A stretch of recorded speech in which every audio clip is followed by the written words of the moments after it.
Tantor Audio, a division of Recorded Books, presents That Time in Sydney, a Wolfgang Pierce thriller, by Logan Ryles, narrated by Tait.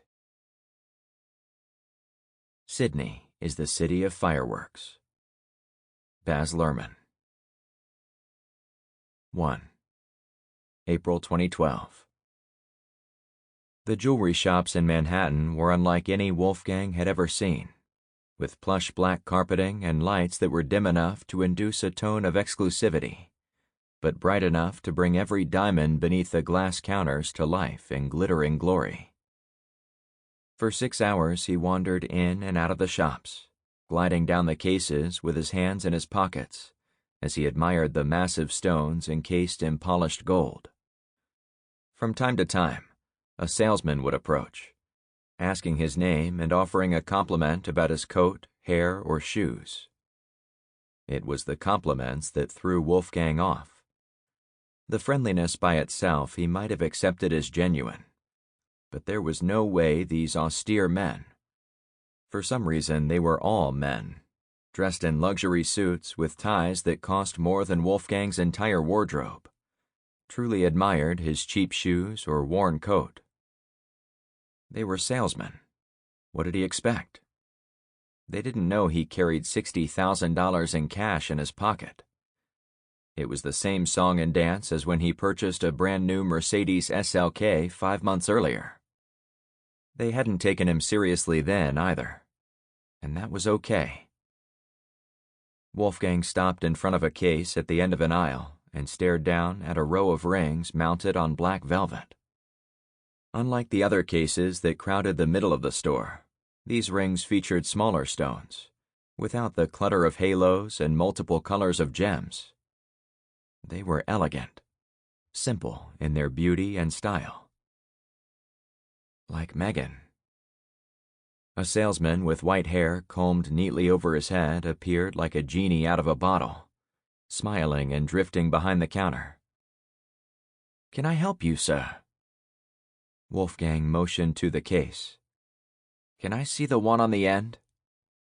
The man drew a cluster of keys from his pocket and unlocked the case, sliding the door back and reaching in with practiced elegance.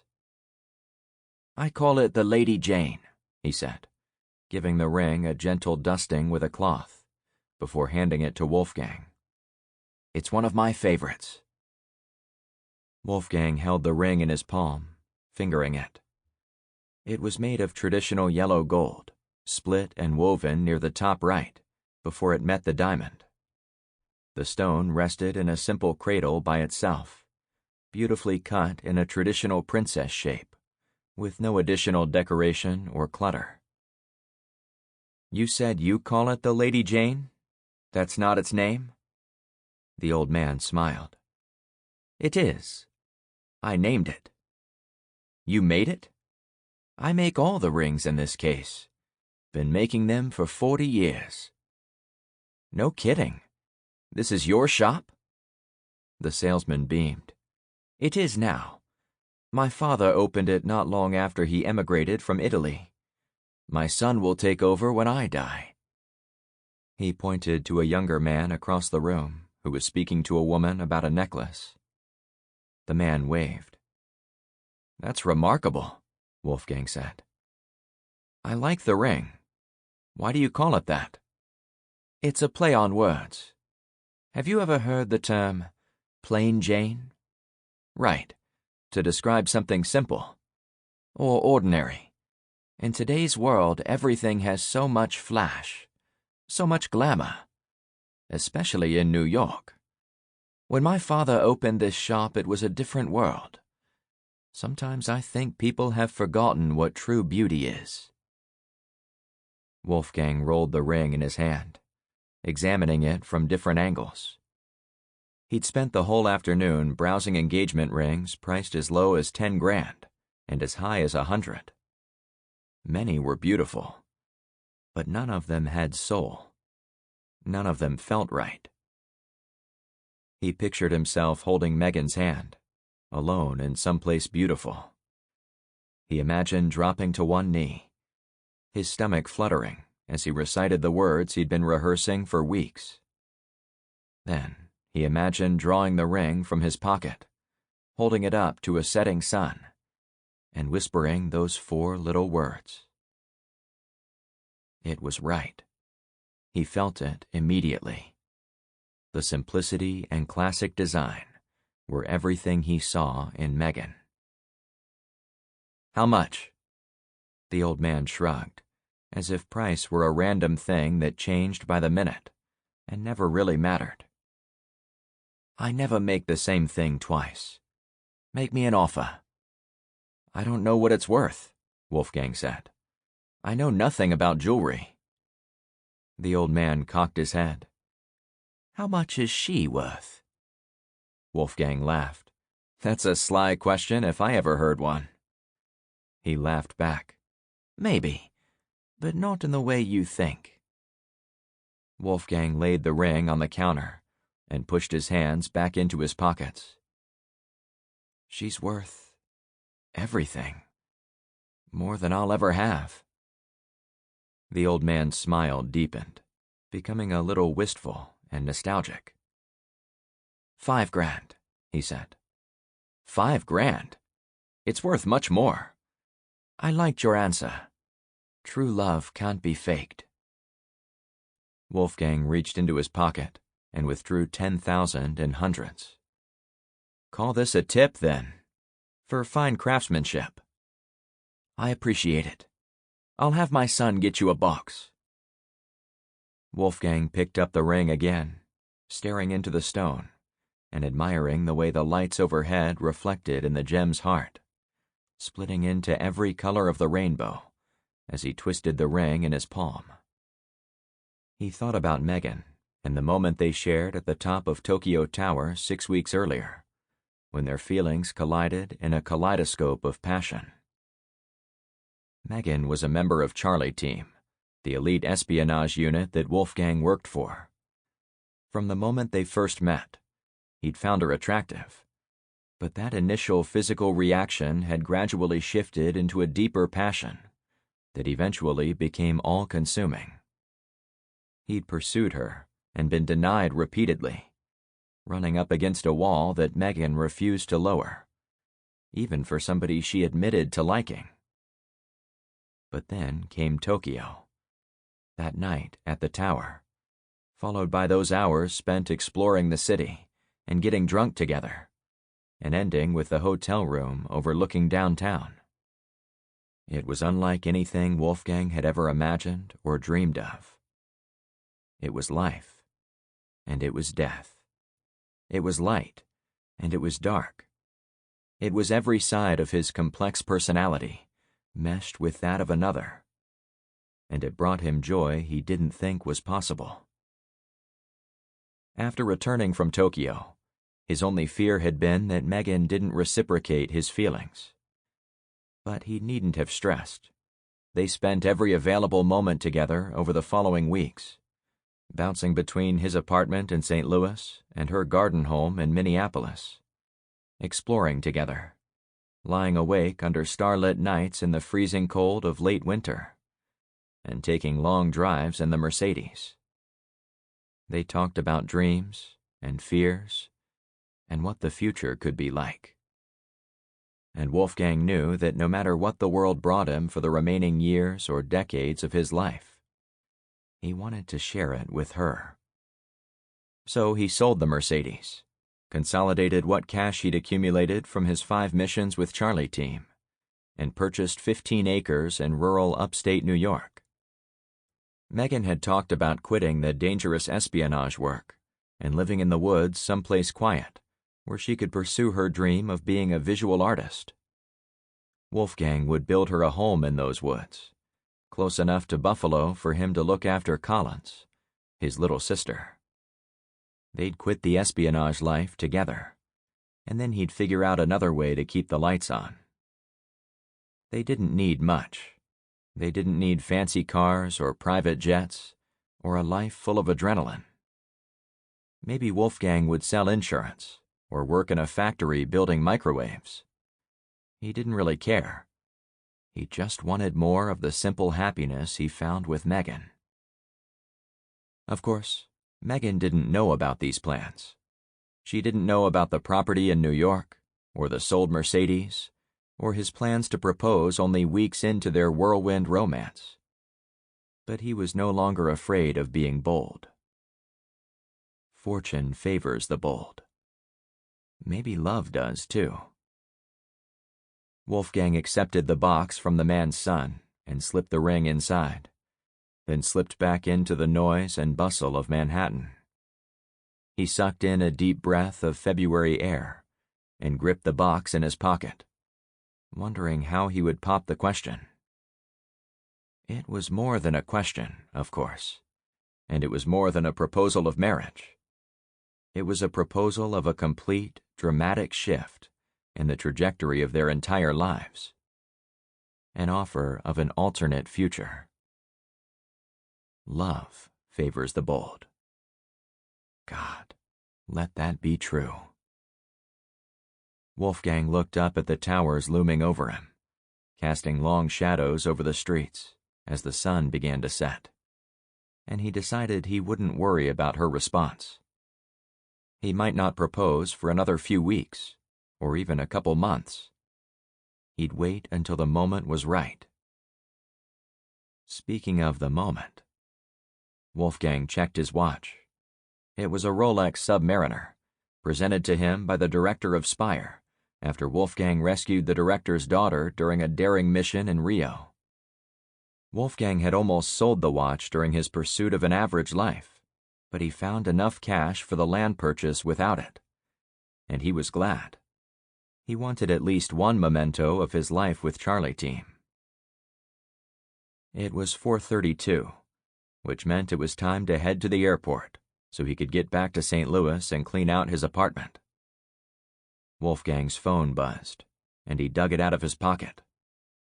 His stomach tightened at the prospect of Edric texting him about another mission, which was usually a welcome offer, but not today. But the text was from Megan, and when he opened it, the first thing he saw was a picture. Megan stood in some kind of clothing store, one hand on her hip, with her head cocked to the side and a playful smirk on her lips. Her gray eyes shone as she draped a black bikini on a hanger over her body, as if she were testing it for size. The color contrasted her red hair perfectly, and Wolfgang's mind immediately generated an image of her wearing it. It was a damn good-looking image. The phone beeped, and a message popped up beneath the picture. If only we were at the beach. Wolfgang bit his lip, his plans to clean out his apartment a distant memory. He thought about the beach, long walks, sunsets, and proposals. Why not? He grinned and tapped out a quick reply, then held up his hand for a cab. 2. Wolfgang stood next to the window at Miami International Airport as Flight 272 direct from Minneapolis touched down. His heart raced as he watched the sleek plane taxi toward the terminal, and he pictured Megan inside. It had been only 4 days since they were last together, but it felt like an eternity. He wondered if it would always be this way, if he would always count hours until he saw her again, and if they would always buy tickets to the beach at the drop of a hat because Megan found a swimsuit and the weather was nice. He hoped so. Wolfgang had experienced enough loss and chaos to know that no life was a fairy tale. But maybe the connection the two of them shared could be sheltered from the storm. Maybe he could keep the fire alive if he just sheltered it enough. He rolled his shoulders and inspected himself, still unhappy with his ensemble. Megan had complained that he too often wore bland and boring clothes, so for the beach he selected some pastel pink shorts and a Hawaiian shirt with enough flowers to qualify as a botanical garden. Flip-flops, Ray-Bans, and his Rolex completed the get-up. But Wolfgang couldn't help feeling that he looked like a fool, and he kept glancing around the room to see if anybody was staring. Who cares? If it makes her happy. The plane docked to the terminal, and Wolfgang stood at arrivals, waiting for his first glimpse of her. Megan was so small, she looked like a teenager amid the crowd of bustling people pouring out of the tunnel. But he wouldn't have missed her in a football stadium. She wore a loose cotton blouse and capris, with her hair held back in a ponytail just the way it was when they first met. Wolfgang raised a hand. "Megan!" She spotted him, and confusion crossed her face. Then she broke out into a laugh. Megan shouldered her carry-on and hurried across the terminal, jumping into his arms with a little squeal. "Wolf!" He wrapped her in a hug and spun once. Then they kissed. Megan leaned in and held him, and for a moment, the airport simply vanished. He pulled her close and felt her tongue on his, and absolutely nothing else mattered. Megan broke the kiss long before he would have, and leaned back, holding his hands. She inspected his outfit and broke into another laugh. "What the hell are you wearing?" Wolfgang scrunched his nose to drive his glasses back into place. "You know, beach clothes." "Beach clothes? From the 70s? When Wolfgang flushed, she laughed and kissed him again, quickly this time. "I love it," she whispered. They took a cab into the city, holding each other in the back seat, and trying for a while to behave like adults. That effort evaporated within minutes, and Wolfgang forgot about the cab driver, convinced that lovers making out in his back seat was far from the worst thing he'd witnessed. The cab ground to a halt in front of a hotel, but Wolfgang didn't notice until the driver politely cleared his throat. "42.50, sir," he said. Wolfgang sat up and pushed his glasses into place, offering an apologetic grin. He pulled 100 from his pocket. "Keep the change." They piled out of the car, Wolfgang dragging the bag behind him. Megan brushed her hair with one hand, then tilted her head back to inspect the building. "Where are we, anyway?" Wolfgang shrugged. "No idea. Someplace I found online." "You got us a room?" "I got us a suite." "That sounds sexy." "It will be when you get there." She smacked his hand, and then they checked into the hotel. The elevator was empty, and they found their way into each other's arms again, tangling in the corner for a moment, before the bell dinged and a mom with 2 middle school boys got on. Wolfgang and Megan retreated to the corner, nodding sheepishly. The mother scowled, but one boy shot Wolfgang an approving wink.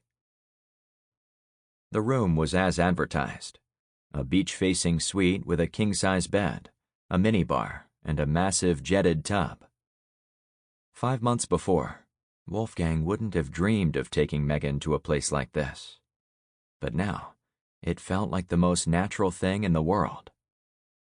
Megan wandered to the window and looked out at the water. She smiled, and he thought it was a little sad. He wondered what memories brought that smile to her face, but decided not to ask. Some moments were better left in silence. She turned back after a while and grinned. "So, what's on the agenda?" Wolfgang collapsed on the couch and interlaced his fingers behind his head. "Well, first, I'm gonna need to see you in that bikini. I mean, this whole trip was triggered by a suggestive photo. Gotta make sure you're beach ready." She laughed. "If by beach ready you mean whatever you're wearing. No, I'm afraid I'm not." He grinned. "We'll figure it out." "I'm sure. What else you got planned?" "I'm thinking dinner. Some slow dancing to an island band. A long stroll on a quiet beach. A little poetry beneath the stars." "Poetry?" She sauntered across the room and slid into his lap. running one arm behind his neck. He leaned in until their noses almost touched. But he didn't kiss her.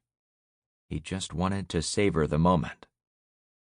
"You really know how to show a girl a good time." "If you say so." She pulled him close and kissed him, running her hands up his back. He pulled her in, and they twisted, falling onto the couch. Clothes hit the floor, and once again, the world faded away. The night went pretty much according to Wolfgang's best-case scenario. He and Megan tumbled on the couch for half an hour, then found their way into the suite's giant shower. She dressed him in clothes she'd picked out for him. Apparently Megan predicted his poor wardrobe choice. And then she slipped a swimsuit cover over the bikini, refusing to let him see her in it until they were on the beach. They found their way to an oceanside restaurant with a live band and ate seafood until their stomachs hurt. They danced on the open floor as the sun set, and Wolfgang lost himself in Megan's laugh. He'd never seen her so happy before, or imagined that he could feel this happy. He wound back through all the speed bumps of his life, all the broken moments and bitter losses, from his childhood in West Virginia to his career as an espionage agent for hire. Nothing felt like this. This was like the crescendo of a great sonata, the moment when the stars align, the fireworks go off, and the world be damned. Life was good. As darkness closed over Miami Beach, they left the restaurant and walked next to the water. It was warm, and Megan tugged the swimsuit cover off. She looked far better in the bikini than Wolfgang had dreamed, and it was difficult to keep his eyes off her as they danced in and out of the water, listening to the waves wash over the sand, as the distant island music played in the background. There were hardly any people, which Wolfgang thought was strange for the time of year, but he found rapture in the quiet. It was perfect. A mile from the restaurant, they found a marina full of million-dollar yachts, all resting at anchor on the western side of the island.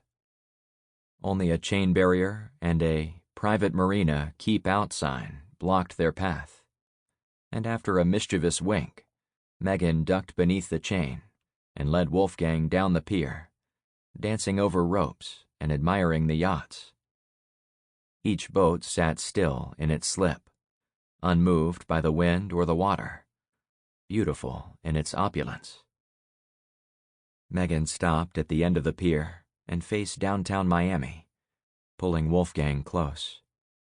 He wrapped his arms around her, resting his chin on her shoulder, as they both admired the downtown lights, blues and greens, reds and yellows.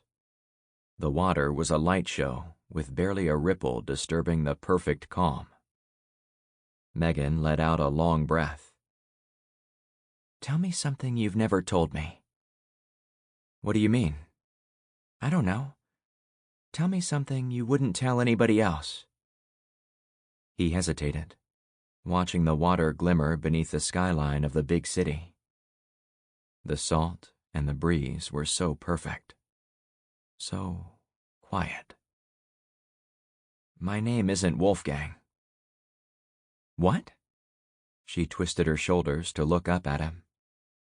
He smiled. "It's something I wouldn't tell anyone else." "What do you mean?" "Just that. My name isn't Wolfgang. Or Pierce, actually. When Edric found me in West Virginia, I needed a new start. I guess I thought a new name would help, so I told him to call me Wolfgang Pierce, and, well, it stuck." Megan cocked her head, a crooked, understanding smile crossing her lips. "So, what's your real name?" Wolfgang straightened and assumed his most austere, self-important expression. "Horace Artemis Hawthorne, the Fourth." Megan said nothing, then let out a nervous chuckle. "You're kidding, right?" Wolfgang laughed. Yeah. Oh, thank God. That's awful. My real name is Ricky. Or Richard, really. Richard Ward. He held his breath, waiting for a reaction. She said nothing, just stared a long moment with that same crooked smile on her face. I love you, Ricky Ward. I love you, Megan Rudolph. His heart pounded as he held her close and thought about the ring in his pocket. He'd taken it out of its box earlier that day so she wouldn't notice its bulk. Now it rode there, waiting for the perfect moment. What moment could be more perfect than this? Megan twisted to look at the city again, and Wolfgang wondered what to say. He'd spent weeks crafting the perfect speech, but now he couldn't remember a word of it. Maybe he should just ask her. Just kneel and hold out the ring. Wolfgang slipped his hand into his pocket, fingering the ring and thinking that he would just say what he felt. He'd tell her what he wanted and what he dreamed about. He'd tell her everything they could have together. Footsteps tapped against the pier, jarring Wolfgang from his daydream.